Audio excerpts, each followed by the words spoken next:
खबर आपको दें कि कराची में ट्रैफिक जाम के मसाइल से निजात के लिए इंटरसिटी बसों के अड्डे शहर से बाहर मुंतकिल करने का फैसला कर लिया गया। तफसील जानते हैं, डॉन न्यूज़ के नुमाइंदे सैयद वसीम हमारे साथ मौजूद हैं। वसीम, आगाह कीजिएगा, क्या फैसले किए गए हैं?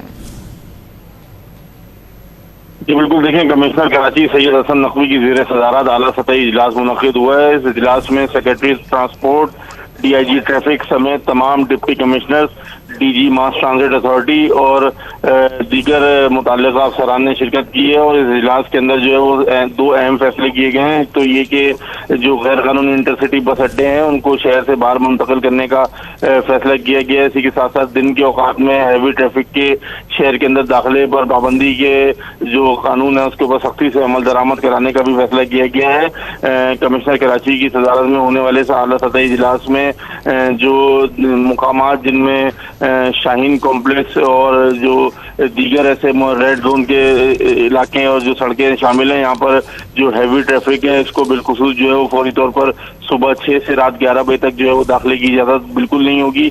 और जो गैर कानूनी बस अड्डे हैं जिनमें ताज मेडिकल कॉम्प्लेक्स के साथ जो बस अड्डे हैं बने हुए, उनको शहर से बाहर सुपर हाईवे के मुकामात पर मुंतकिल करने का फैसला किया गया है। जी, बहुत शुक्रिया तफसीलात देने के लिए सैयद वसीम आपका।